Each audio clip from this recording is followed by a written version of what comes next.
اب یہ دن کیونکہ دعاؤں کے دن بھی ہیں، واللہ ایسے استدلال اہل بیت نے اپنی دعاؤں میں کی ہیں۔ کبھی کبھی ایسے لیکچرز بھی ہونے چاہیے کہ ہم قرآن کی تفسیر کریں دعائے مسئلہ امام زین العابدین، کیونکہ ان دعاؤں میں مولا نے مدلل دلائل دیے۔ ایک جملہ صرف اشارہ کروں گا تاکہ آپ کہتے ہیں وجود میں شوق بڑھے، ذوق بڑھے کہ آپ امام زین العابدین کی دعائیں پڑھیں۔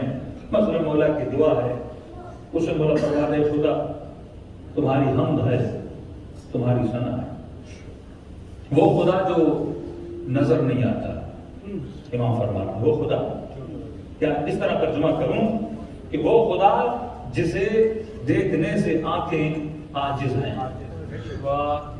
ایک مرتبہ کوئی چیز نظر نہیں آتی، ایک مرتبہ آپ کے اندر کیپیسٹی نہیں ہے کہ آپ اس چیز کو دیکھ سکیں۔ تو وہ میرا خدا کہ جسے دیکھنے کے لیے آنکھیں عاجز ہیں، آنکھیں دیکھ نہیں سکتی۔ پھر مولا دلیل بھی دیتے ہیں، جواب بھی دیتے ہیں کہ خدا آنکھیں تجھے کیوں نہیں دیکھ سکتی۔ آج کل آپ کے بچے آپ سے پوچھتے ہوں گے نا کہ اگر گاڈ ہے، اگر خدا ہے تو خدا نظر بھی نہیں آتا، اس کا کوئی جواب تو ہونا چاہیے نا۔ آپ یہ بولتے ہیں کہ بچہ بس نظر نہیں آتا، نظر نہیں آتا کیونکہ ہمیں خود نہیں پتا تو بچے کو کیا پتا ہے۔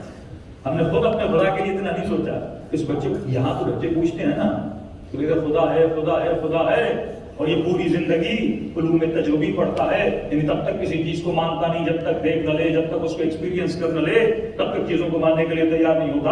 اور آپ کے دین کا دار و مدار کس پر ہے؟ لا الہ الا اللہ۔ بنیاد یہیں پہ شروع ہوتی ہے۔ مطلب اگر بچے کو اللہ نہیں سمجھایا تو نہ رسول سمجھ میں آئے گا نہ علی سمجھ میں آئے گا، مطلب پوری آپ کی بلڈنگ نیچے گر گئی۔ جب آپ بولتے ہو یہ میرے اصول دین ہیں، یہ میرے فروع دین ہیں، اصول مطلب فاؤنڈیشن ہے، مطلب اگر یہ امام بارگاہ کھڑی ہے تو کسی فاؤنڈیشن پہ کھڑی ہے، اگر یہ مسجد کی بلڈنگ کھڑی ہے تو کس پہ کھڑی ہے؟ فاؤنڈیشن پہ۔ اگر فاؤنڈیشن ویک ہو جائے تو آپ کتنا بھی سنگھار کریں ساری چیزیں نیچے کیا ہو جائیں گی؟ گر جائیں گی۔ تو فروع دین زینت کا نام ہے۔ پہلی فاؤنڈیشن مضبوط ہو، مثلا بلڈنگ کا جو ڈھانچہ ہے وہ مضبوط ہونا چاہیے، اس کے بعد آپ اس پہ سیمنٹ لگاؤ، آپ ٹائل لگاؤ، آپ جو بھی کلر لگاؤ، آپ الگ لگاؤ، آپ بلیک پیپر لگاؤ، جو بھی لگاؤ وہ آپ کی مرضی ہے، لیکن ویسے فاؤنڈیشن مضبوط ہونی چاہیے۔ آج کیا ہے؟ ہمارے فروع بڑے مضبوط ہیں۔ مومن پہ بیٹھو، امامت پہ بحث کرنے پر آؤ تو شاید ایک ہفتہ لگتا ہے جی ہاں، نبوت پہ باتیں کرو تو لبیک کہ رسول اللہ کی بڑی بڑی ریلیاں نکل آتی ہیں، لیکن جب توحید پہ آ جاتے ہیں تو مسلمان کبھی کہتا ہے جہنم کہے گی حل من مسیح، حل من مسیح، اور اللہ کے پاؤں کو جہنم میں بھی ڈلوا دیتا ہے۔ اور یہاں پر بات آ جائے تو کچھ لوگ ایسے شیعہ جو عقیدے حلول کے قائل ہیں، علیاذ باللہ کہ اہل بیت پر، اہل بیت کے وجود میں خدا داخل ہو جاتا ہے، ایسے عقیدوں کے قائل ہیں۔ تو جب توحید انسان کی خراب ہو جائے تو جتنے اولئک حبطت اعمالہم، کبھی کبھی تمہارے اعمال حق ہو جاتے ہیں جب تمہارے عقیدہ توحید مضبوط نہیں ہوتا۔ اور توحید کیسے مضبوط ہوگی کہ قرآن کی آباد آتی ہے کہ اللہ کی ایسی مخلوق ہے یتفکرون فی خلق السماوات وما فی الارض، جو زمین و آسمان میں میں نے خلق کیا ہے ان میں یہ بندے خدا کیا کرتا ہے؟ سوچتا ہے، غور فکر کرتا ہے۔ بار بار خدا انسان کو اشارہ کرتا ہے، افلا یعقلون افلا یتدبرون لهم آذان لا یفقهون اولئک بکر فی آذانہم۔ اللہ کہتا ہے لوگ ایسے ہیں کہ گویا ان کے کانوں میں کنکر ڈالے گئے ہیں، یہ سنتے تو ہیں لیکن ایسے سنتے ہیں جیسے بوڑھا آدمیوں کا کان بھاری ہو جاتے ہیں، چار بار بلاؤ ایسے لگتا ہے جیسے سن ہی نہیں رہا۔ کہ ان کی مثال ایسے ہے جیسے کانوں میں کنکر ڈلتے ہیں۔ اللہ کہتا میں بلاتا ہوں لیکن یہ میرے بلانے پر آتے نہیں، میں حی علی الصلاۃ کی آوازیں دیتا ہوں لیکن یہ اذانوں کی آوازوں کو سن کے میری مسجد کی طرف نہیں آتے۔ اللہ کہتا میں دین کی طرف بلاتا ہوں، یہ آتے نہیں ہیں، گویا ان کے کانوں میں کنکر ڈالے گئے ہیں۔ اور ان کی کیوں ایسے ہیں؟ کیونکہ یہ سوچتے نہیں ہیں، یہ غور و فکر نہیں کرتے۔ تو ایک 5 منٹ کا لمحہ جو انسان سوچتا ہے، یہ سوچنا انسان کو بہت بنا دیتا ہے، یہ سوچنا انسان کو زہر بنا دیتا ہے۔ جناب زہر کا واقعہ سنیے، بڑا پیارا۔ سفرے پر بیٹھے کھانا کھا رہے ہیں، اور عرب میں یہ ہے کہ جب کھانا کھاؤ تو بیچ میں اٹھنا منع ہے، مستحبات میں بھی ہے۔ کھانا کھا رہے تھے، دروازے سے آواز آئی انا برید الحسین، میں حسین کا بھیجا ہوا قاصد ہوں۔ کہتے اس نے لقمے کو رکھا، سوچنے لگا، کہا کہ زہیر نبی کا نواسہ تجھے بلا رہا ہے۔ اور یاد رکھیے پورے سفر میں امام حسین کے ساتھ تھا، لیکن خاص اپنے غلاموں کو بولا کہ میرا خیمہ حسین سے دور لگانا، کیونکہ سیاسی اعتبار سے امام حسین کا موافق نہیں تھا۔ یعنی یہ سوچ رہا تھا کہ مولا ڈیسیجن لے رہے ہیں، وہ ڈیسیجن صحیح نہیں ہے، اس نے راستہ جدا کر لیا اور بولا کہ آج کے بعد میرا سیاست سے لینا دینا نہیں ہے، بس نماز پڑھوں گا، روزہ رکھوں گا اور اللہ مجھے زندگی جتنی دے گا اتنی زندگی جیوں گا۔ آواز آئی کنا برید الحسین، میں حسین کا قاصد ہوں۔ کہتے ہیں یہاں پر لقمہ ہاتھ میں تھا لیکن سوچ رہا تھا جاؤں نہ جاؤں، حسین بلا رہے ہیں، کرو تو کیا کرو، اتنے دن سفر میں تھا لیکن میں نے دور رہنے کی کوشش کی۔ کیوں دور رہ رہا تھا؟ کہ مولا کا سامنا نہ ہو جائے، سامنا ہوگا تو مولا بلائیں گے اور بولیں کہ چلو میرے ساتھ، لیکن فرماتے سوچ ہی رہا تھا۔ یہاں پہ معصوم فرماتے ہیں کہ ایسی زوجہ خدا ہر مومن کو عطا کرے گا۔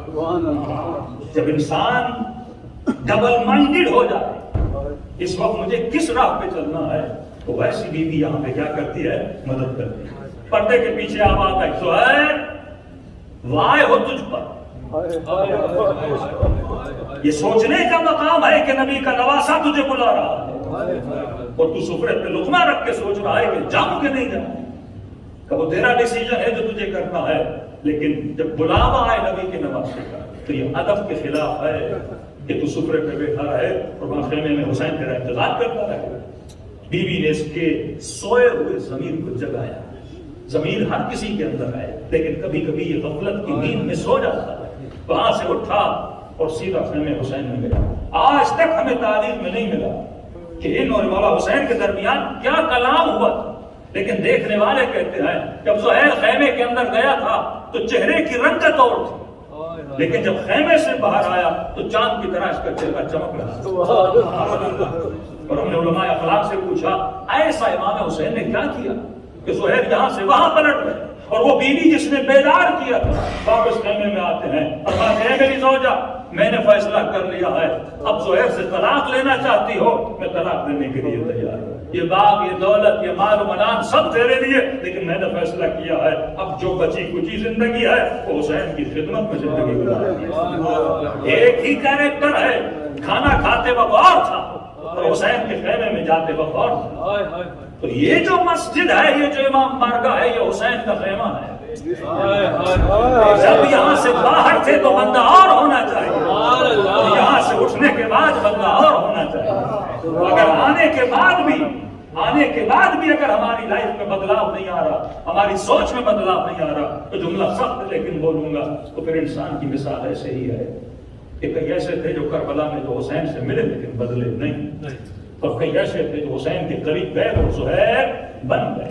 تو یہ نہیں کہ صرف کربلا میں آوازیں آ رہی تھی ہل من ناصر ینصرنا، علماء فرماتے ہیں کہ ہر روز آواز آتی ہے کہ کل یوم عاشورا کل ورد کربلا، کہ آج بھی غیب کے پردے سے تیرا کوئی مولا ہے جو تجھے آواز دیتا ہے کوئی مہدی کی مدد کرنے والا، ہے کوئی زہرا کے لال کی مدد کرنے والا۔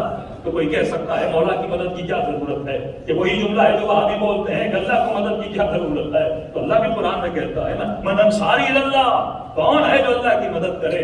تو امام زمانہ بھی کہتے ہیں کون ہے جو مولا مہدی کی مدد کرے، کیونکہ حکومتیں فرد واحد کا کام نہیں ہے، حکومت تبھی نافذ ہوتی ہے جب علی کو یار و یاور ملے۔